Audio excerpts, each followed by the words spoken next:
This is on the topic of conforming for a little informal self-use Loom video, and then the transcribing of it too, into a book, and very, very soon. First of all, Emerson urged us to be nonconformists in his essay, Self-Reliance. Now, I would say he was not totally self-reliant because he was married at least once, if not twice, and had several children, I believe.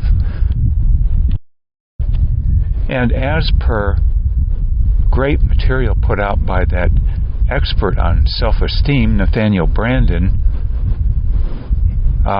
he talked of two ways of living life, I believe. The self-reliant part, which was one part of what he called self-esteem, in that Brandon talked about what you call self-efficacy, or efficacy of the mind, to know reality and also to be able to problem solve, I would probably say, like Marie Forleo talked about in her book, Everything is figure-outable, period. But then there's also the part of how valuable it can be to rely upon others at times, or utilize the services and assistance of others. And I would say there's so much that you can only learn about reality, about life, from other people, from relationships, in part because so much of life is not in books. And second of all, almost everything in books is going to be what you call politically correct or on the record. So much you will learn can only be learned from butting heads with life and interactions with people who arguably are not what they call wearing a wire! Exclamation point.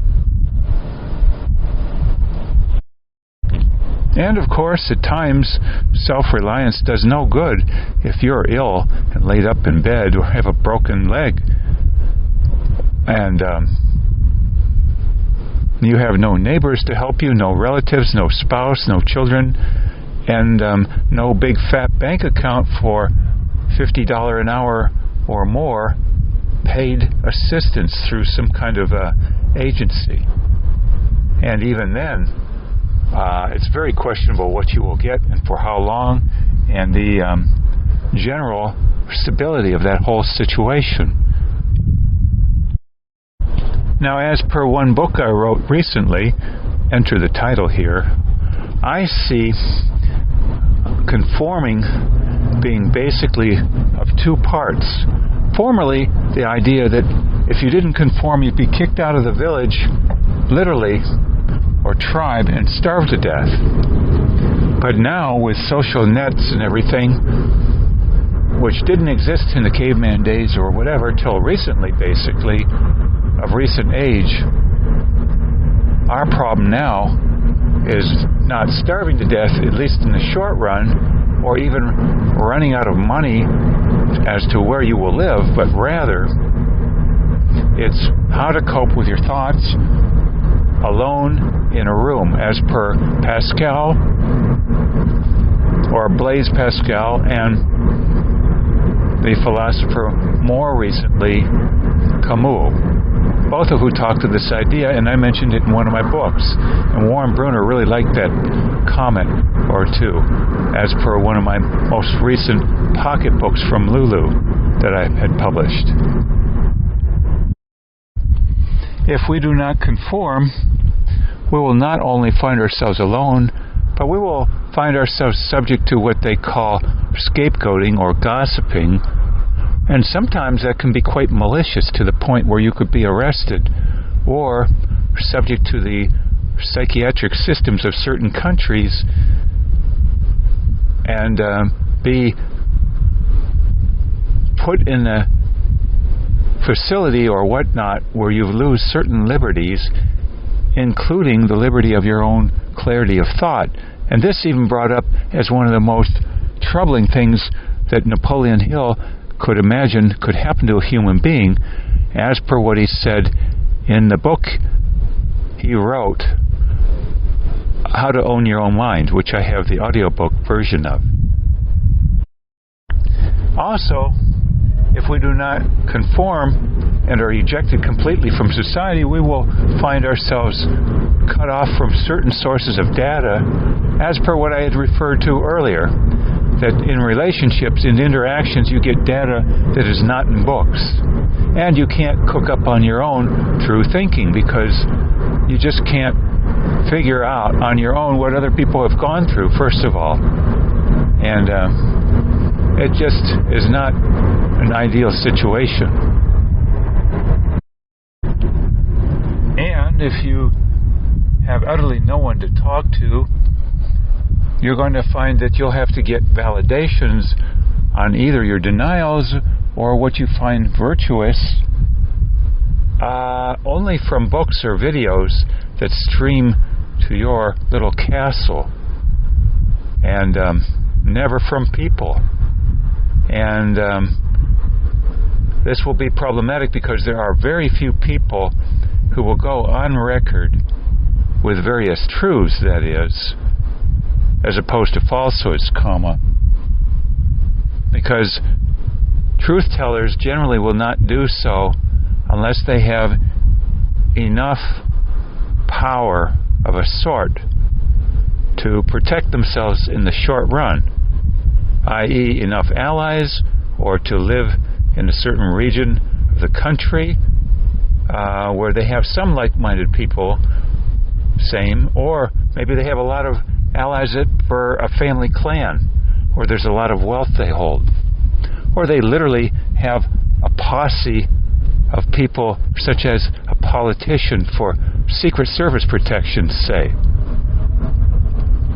or bodyguards, or like Dawkins, for instance, perhaps screening people before coming into an auditorium with a metal detector to screen out those with guns who might then shoot the speaker.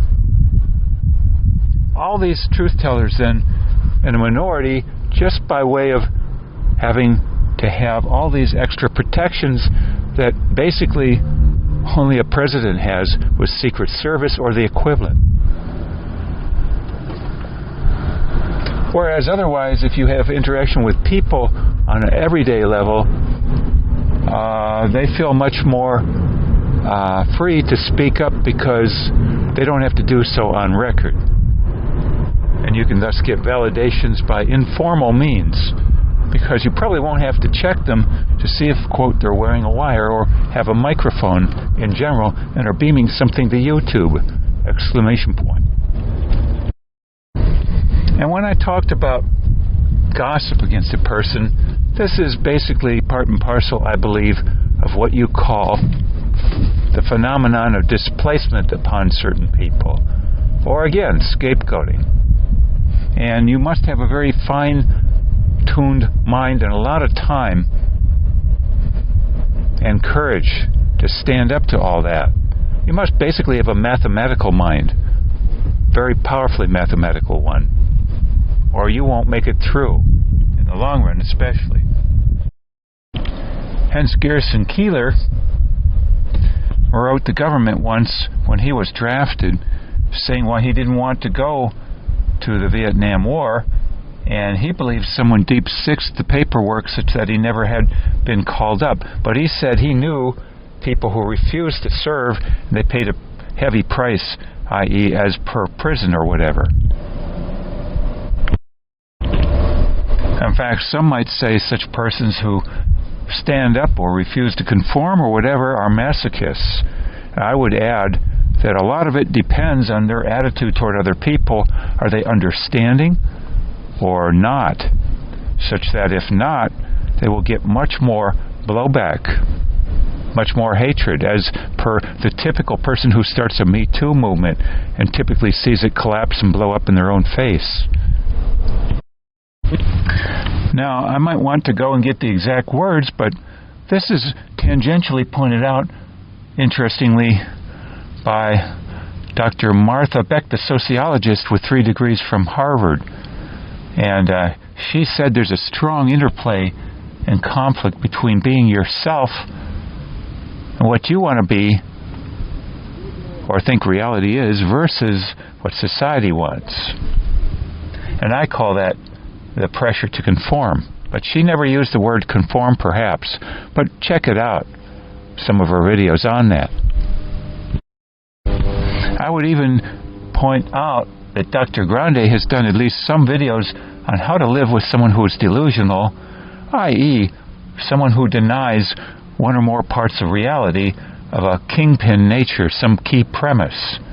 I would say those who do not want to pretend that they have signed on to a certain denial when in fact they haven't are probably those who have conformed for what they think is an optimal way of life, but in the long run may be paying the piper and be very envious of those who have not done so and did not find it absolutely necessary to do so. They didn't find themselves compelled to do so. You might say then, to conform, if we're going to use that word, is in a sense to sell yourself out partly in order to try and reach a optimal way of living, and that very discomforting, especially when you see someone who has not done so appreciably to the same degree, and then that really is a thorn in the side, and you kick yourself and say, well, I wish I would not have bought the Kool-Aid and signed on to the Kool-Aid like they didn't. And you say, well, now it's too late. My life is going downhill health-wise. I'm running out of steam, etc., etc. And the twilight years are coming fast. Hence, I like what Emerson said in part in his essay on self-reliance when he said, it bothers a lot of people if they see someone else saying what they thought all along, but dismiss because they lacked either self-confidence, I guess, or they didn't act because they wanted to conform. I would clarify to add myself. I would probably be benefited by paging through, after obtaining it, the book on integrity by Martha Beck. But there's probably a nice encapsulation of it in a video I've already watched at least once about the book, perhaps with Marie Forleo on YouTube. I would also mention many people have a very confused idea of what aloneness is, and thereby try to conform way too much on the basis that otherwise they would be called loners or isolated or isolating people, when in fact this concept of existential aloneness is basically the phenomenon of, ironically, being with people yet not communicating with them on any significant level. So being very isolated, alone, and schizoid, if you will, right there. Noting that word schizoid once existed in psychiatric literature, but has completely disappeared in the last 30 years, I'd say. And I would thus say the greatest loners, the greatest isolated people are those who don't even know themselves one bit. As per even Socrates saying, know thyself, to the degree he did even. And then I would say you're the greatest of alone people, the most isolated. If you can't be alone in a room with your own thoughts for any appreciable length of time because your anxiety and anger go through the roof, undistracted by this or that, and hence how can you possibly get to know yourself and tangentially understand others too? Because you can't even sit still for 2 minutes without a distractor. Noting Ann Schaaf, Dr. Ann Schaaf, a Cherokee Indian formerly who passed away a couple of years ago and wrote When Society Becomes an Addict, talking of relationship addictions, and I think this plays right in here, that a relationship addiction is the utilization of a person for distractive purposes. And the same can be said for what they call sexaholism, an adjunct of relationship addiction. Only this goes into the sexual component, not just the verbal component, or the doing things together component other than through body parts, shall we say.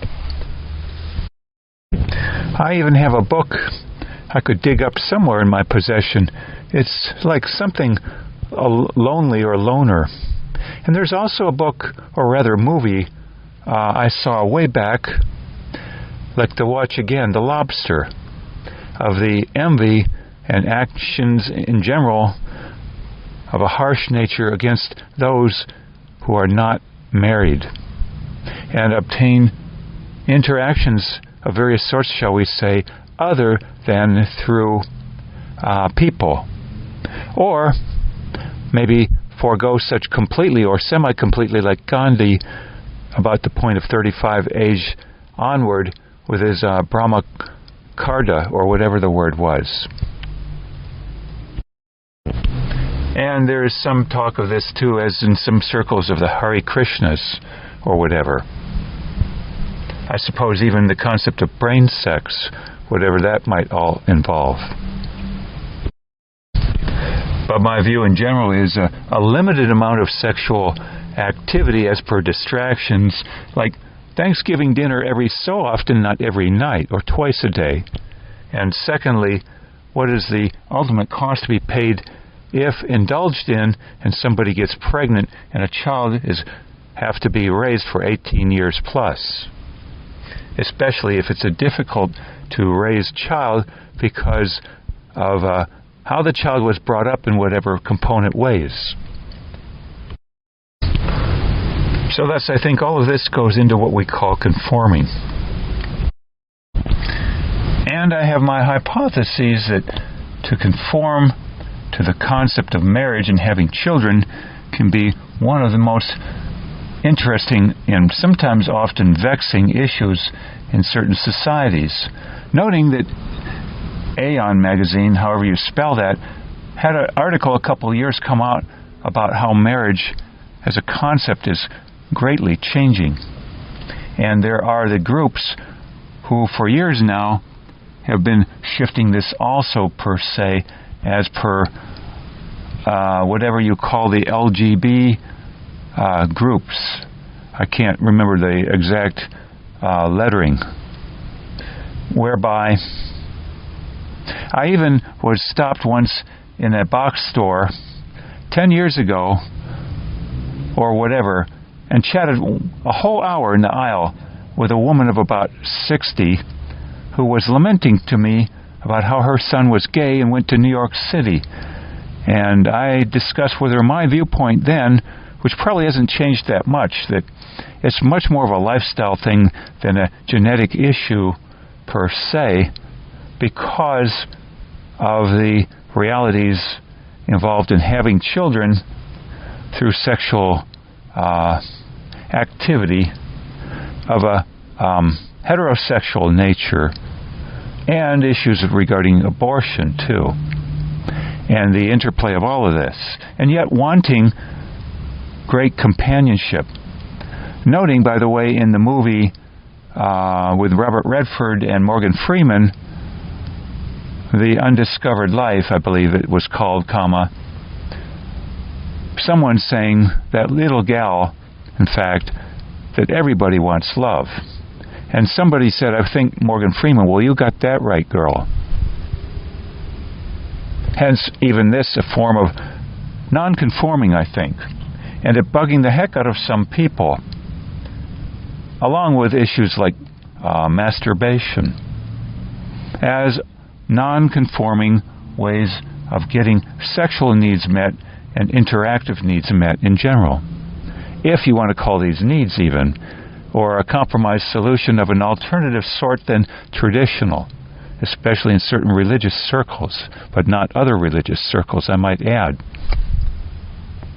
And those are my thoughts then, at present, on conforming.